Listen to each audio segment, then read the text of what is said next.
Hey guys, back again with another video, another review, like what I promised in my pick my next review episode. Shadow Hearts won that one, so I did eventually play it. I finished it weeks ago now, but I just haven't had the time to sit down and do a review. But finally, we're getting it done here. And I played it on emulator because the PS2 copy of Shadow Hearts is actually starting to get pretty expensive, and I actually don't have a PS2. My roommate's got one, so I probably could have still bought the game and played it on a PS2, but the PS2 emulator for PC, at least the one I use, I forget, I think it's called PSX2 or something like that. It's very good. It actually works really well.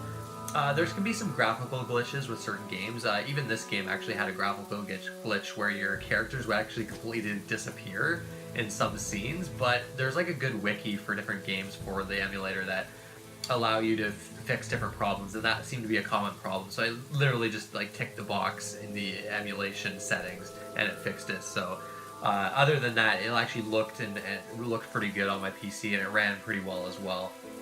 And then I was able to use a PS4 controller to play the game. So it just, I don't know, it worked really well. So I think with PS2 games, I find like it's probably better for me to actually just play them on my PC on an emulator, especially when a lot of PS2 games are starting to, well, not really a lot, but a lot of PS2 RPGs are starting to get kind of expensive.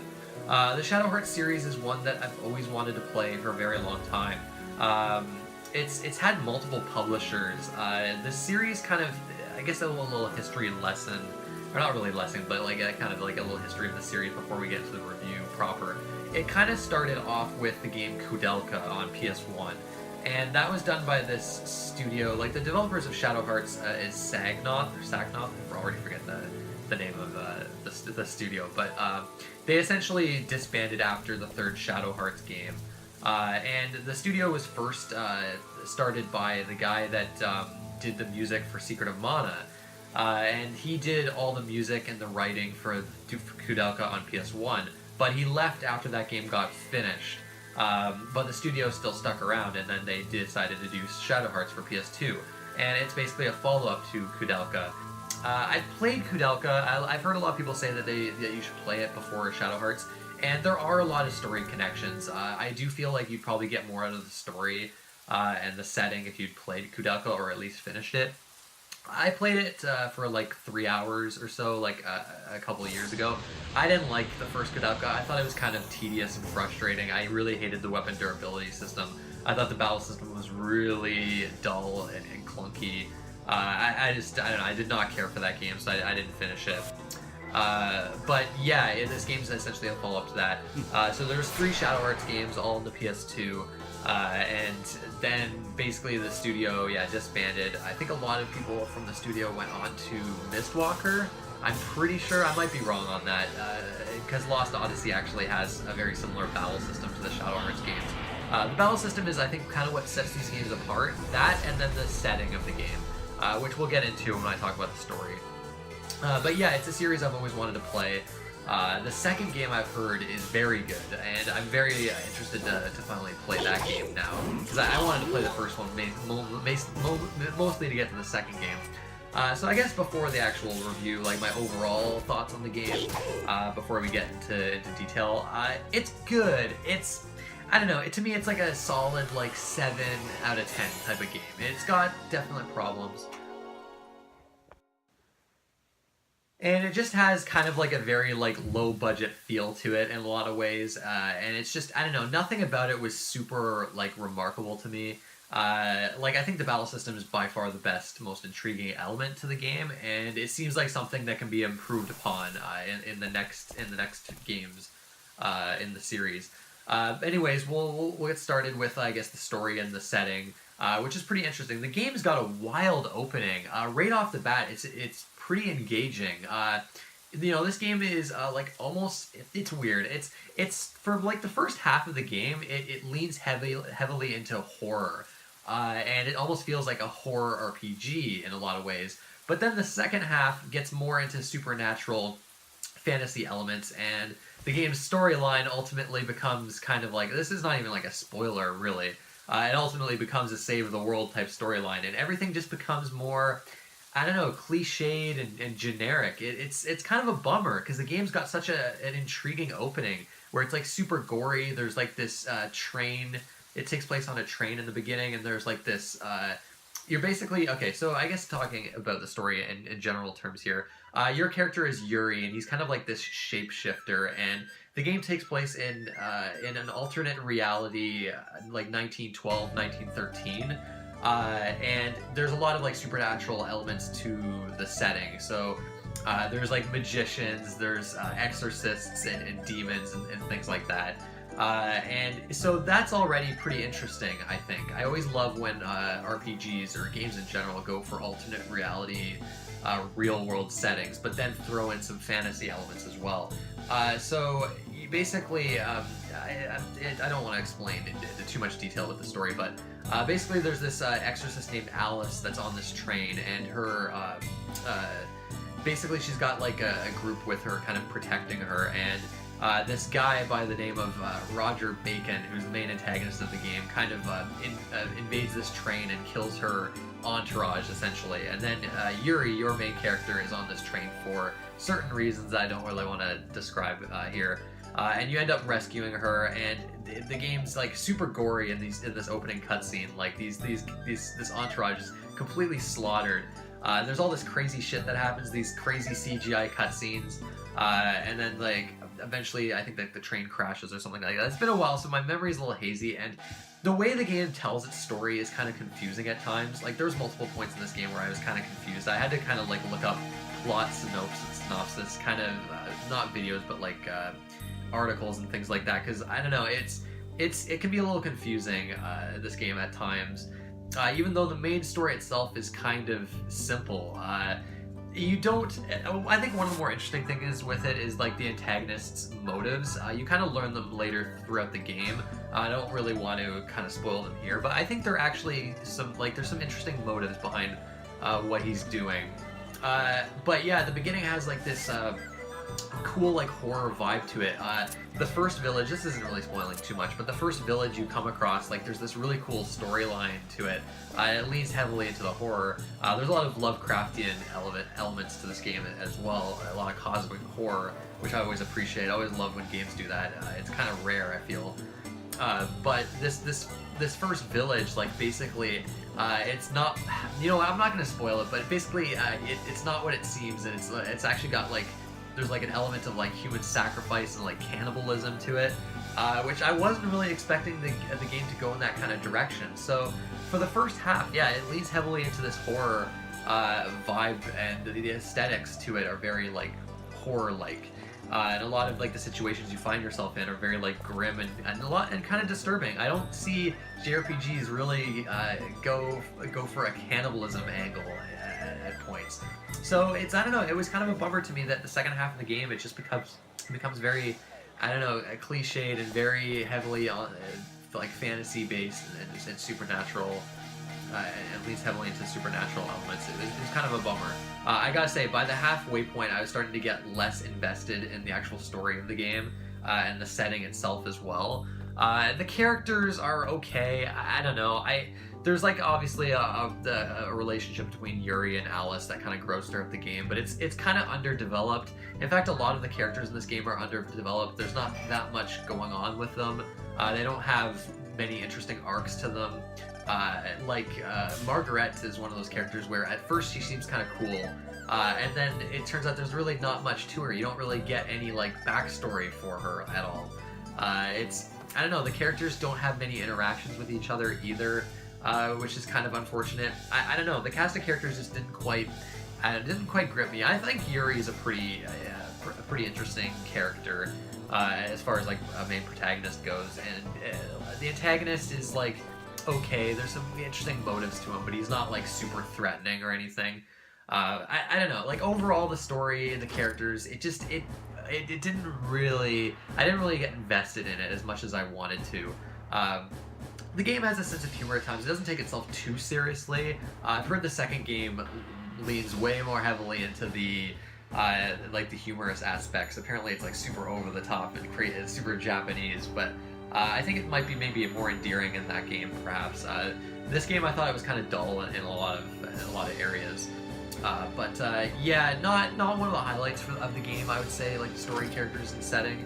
I do think they've kind of failed to capitalize on the interesting setting and like the horror kind of vibes that it gives off in the beginning. I think if you want like a game that is better at being like a horror JRPG, I think Parasite Eve is going to do you much better, really. But moving on to the gameplay now. And this is, I think, where the game is mostly a success. This is where I had the most amount of fun with it. The battle system in this game is... It was pretty unique at the time, and it's still fun to this day, where you've got the Judgment Ring system. So it's a standard turn-based battle system, but you have this ring with different hit areas for each character, and depending on which weapon they have, the hit areas are going to be different. The speed of the I guess pointer or whatever, I guess pointer, we'll call it a pointer, is going to be slower or faster. So you have to hit these areas as it goes around the ring. So it's got this timing-based mini-game to the combat, and it's not even just combat. There's also it kind of plays into like the actual world itself. So if you're buying things from a shop, you can actually have a chance of getting a higher discount by doing this little ring mini-game where you're trying to hit the areas. And if you fail, you have to buy the item at regular price. But the more you do this mini-game, the chances of a higher discount, you have the chances of a higher discount. So that's really cool. I love how they kind of integrated it into the shops, which is really cool. And then there'll even be mini-games that you'll find throughout the world where you might have to interact with a part of the environment, and to kind of progress the story, you have to do like a little timing mini-game with the ring, which is pretty cool. And there's a lot of items that will kind of like change the speed of the pointer. They might increase the hit area of the ring. And enemies can even do status effects against you that kind of affect the ring. So that was really cool, I thought. So there's one enemy that will actually give you a status effect that will actually completely remove the ring. And basically you have to memorize where those hit areas are and press X at the right time. I thought that was really neat. There's even a status effect that makes the ring really small, so it's harder to see. There's one that makes the pointer go extremely fast so that you can barely press X at the right time.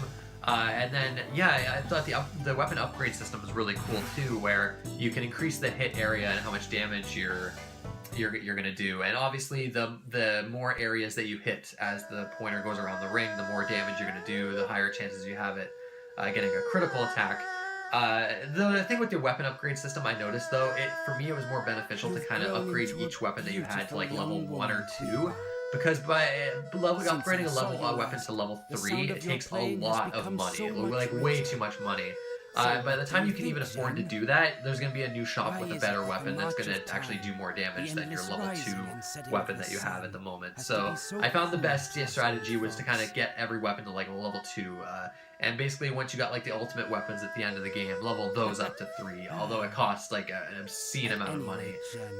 So yeah, the battle system, other than the Judgment Ring system, it's a fairly standard turn-based battle system, but it moves at a decent pace, and there's some other strategic elements to it as well. The sanity points I thought was kind of an interesting element, where every time you attack, your SP goes down 1. And if you get to 0, your character goes into a berserk state, where essentially it's kind of like confusion, where they'll just act on their own and do whatever the hell they want. So you have to kind of manage each character's sanity, and some characters have more sanity than others. And there's items to kind of increase your SP. So I found that items were actually pretty useful in this game. I used them a lot more than most JRPGs. I just found like status effects in this game were kind of nasty. Like the paralysis status effect in this game is brutal, because it basically renders you unable to attack. And magic, for the most part, is kind of underpowered in this game. So anytime that would happen, I'd have to use the items to kind of cure that. And then anytime a character or an enemy did a status effect for your rings, it was very useful to use an item. And there's a lot of characters that they have such low SP that you're going to have to increase their SP with items, especially during the boss battles, which can be pretty long. So it was like this little element to the game that you have to manage. I can see some people finding it tedious, maybe. I thought it added an element of strategy that I kind of appreciated. But you also have your magic attacks, and they're also governed by the Judgment Ring as well. But magic I found was woefully underpowered in this game. It just, even with the right elements for different monsters, I found like the melee attacks were much better, especially with Yuri. Yuri's by far the most powerful character in the game because he can shapeshift into different creatures essentially. And you basically get souls of these creatures, and you can kind of level them up by basically getting like element points every time you fight different enemies. So you use a lot of basically, was it SP or MP? I'm pretty sure it was SP. Yeah, use a lot of sanity points to transform into one of these creatures, but it's always worth it because your attack and defense increases by a ton, and then you get access to like really good spells, often really good healing spells or really good buffing spells, which I appreciate that buffs and debuffs in this game were actually useful. Unfortunately, there are certain bosses where you can't use them. The final boss in particular, you can't, like, your buffs don't do anything because the final boss will immediately debuff your whole party, which was kind of irritating. But for the most part, buffs are actually very helpful in this game. I was partial to one of the attack buffs for one of my level 3 creatures for Yuri, which basically increased my physical damage for 5 turns by 50% for every character in my party. So that kind of made things pretty easy. And I guess the other thing I'll mention is like the graveyard part of this game. So anytime you access a save point, you can go to this graveyard where you can kind of fight like mini bosses to kind of upgrade your souls, which the souls is the creatures that you have that you transform into. So anytime you like level up each element, like you have an element for like fire or water or whatever, you kind of, if you level it up to level 2, right, you have to go to this graveyard and fight a mini boss, and then you get the level 2 creature that you can summon, or not summon, but change into. So you're constantly going back to the graveyard to kind of fight these mini bosses, which I thought was pretty cool. Later in the game, when you're right before the final boss, you can get level 3 versions of each creature that you're shapeshifting into. You have to get a certain item around the map to do it, but I thought it was worthwhile to actually get all my creatures to level 3. And yeah, you can have equip 3 at a time, and it's always beneficial to transform into one of these guys because they're so much more powerful than Yuri's standard attacks. The other thing with the graveyard is the malice. This is kind of a weird mechanic where essentially the more enemies you fight in the real world, your malice meter goes up, and it kind of keeps changing color. And if it gets to the max level, which is red, basically these masks will start fighting you in the real world. It almost reminds me of like the Grim Reaper in Persona. That will kind of chase you sometimes, but there wasn't really like a malice mechanic in that game to make him appear. But it's just like a super tough enemy that will just try to fight you, essentially. If your malice is at the highest level, you can easily run away from them, so it's not too big of a deal. But to reduce your malice, you have to go into the graveyard and fight a kind of a mini boss of sorts. And it's basically stronger the more you let malice grow. So it's kind of an interesting mechanic. I don't know. It can be maybe a little tedious sometimes having to keep going to the graveyard to fight it. But at the same time, because you can run away from the enemy, it's not that big of a deal. I don't know. I feel like this mechanic is kind of just a random mechanic thrown in there to make things a little bit more interesting. But I don't think it's like, I don't know. They probably could have done more with it. I'm not sure exactly what, but nonetheless, it's in the game. It's a weird little thing that I kind of noticed. Progression in the game is otherwise pretty standard for a JRPG, going from town to town, solving the townspeople's problems. Some dungeons, random encounters in this game, but luckily the random encounter rate is not too bad. It's pretty reasonable, like with most JRPGs at this time.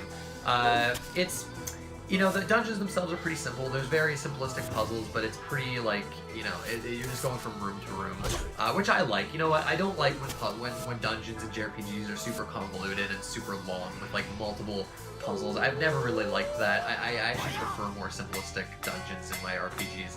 So I honestly don't mind that the dungeons in this game are kind of lazy in a way. But yeah, I mean, that about covers it. It's not the most, like, other than the judgment system, it's a pretty standard JRPG with a few different things to kind of set it apart. But I definitely am curious to see how they improve upon it with Shadow Hearts Covenant. One of the things I really liked with the game, though, was how, like, the length of it. This game took me only like 26 hours to finish, which is good. It's a nice change, I gotta say, for a JRPG. Most of them are like 35 to 60 hours, so I was happy to play a shorter RPG this time. And I actually went for all the optional content, or at least most of it, because I thought it was actually pretty compelling, and the rewards are well worth it. A lot of like the ultimate weapons and armor, and then the level 3 summons. I mean, I keep calling them creatures, but they're essentially summons. One thing that I found annoying though is the sheer amount of missable stuff in this game. I wasn't able to get like the ultimate summon because I didn't talk to a specific character in a specific part of the game at a specific time, which that fucking pisses me off. I hate that kind of shit. There's a lot of stuff I missed at the end game because I didn't do things in a specific order, and you can kind of fuck yourself if you save at a certain time. So that was kind of irritating that I missed out on the ultimate Yuri's ultimate weapon. I missed out on too because I wasn't able to get the ultimate summon. It was really frustrating, but for the most part I actually really enjoyed the optional content. There's even a couple of optional like side dungeons that are easily missable actually, that I think are actually pretty cool. So yeah, it's one of those rare JRPGs too where I felt actually compelled to do a lot of the optional endgame stuff, because it doesn't take that much time and it really does help with the final boss. The difficulty of the game, I didn't think it was too bad. I died maybe once or twice throughout the entire game. It's probably more on the easy side of things. The final boss can be pretty tough. Even with like my characters being like upgraded pretty well, the final boss just has a ton of health. It's a 2-form fight that just goes on forever, and it requires just constant healing. I mean, Alice is like almost essential in this game, I feel. She's a bit weak in the beginning because her sanity points are so low, but later in the game you can increase her sanity points by a decent amount, and then she gets amazing heal spells that are almost essential for some of the later bosses. But yeah, I didn't find the game was super difficult or anything like that, but it's not like, I don't know, I never felt it was like too easy. So I don't know, I thought it was for the most part just right, but maybe a little more on the easy side. But I mean, that covers it with gameplay. It's nothing spectacular, and I think the judgment system though is fun enough, and I've always loved timing-based things with RPGs, that it keeps things fresh for the most part. Visuals, this game is an early PS2 game, but it looks almost like a late PS1 game. It's got pre-rendered backgrounds, and I've talked about this before. I love pre-rendered backgrounds. I still think they hold up, and this game's got some really detailed pre-rendered backgrounds. And I feel like it really does add to like the horror atmosphere this game has, especially in the beginning. The game has a very like muted, like dark color palette, a lot of browns and reds, especially in like the first half of the game. And a lot of the towns you visit are really intriguing from like a visual standpoint. Very interesting art direction because they're based on real world locations, but they also have this fantasy element to them as well. A lot of the creature designs I thought were pretty interesting. A lot of them were very weird and macabre, and just, I don't know, it was a lot of strange, like creepy enemy designs that I really liked. And just in general, the atmosphere to this game I really dig. It's got like this really creepy, unsettling atmosphere a lot of the times, at least for the first half of the game. And I think also like the character models are very low quality. The game overall does look like a late PS1 game, but I still think it looks fine. It's obvious that this game didn't have a huge budget behind it, especially for the time. It is weird to play a PS2 game with like these pre-rendered backgrounds. It is kind of strange, but I don't know, I kind of like the way the game looks in its kind of minimalist style that it kind of has. I honestly, I can see some people complaining about it, but I don't think it's that bad.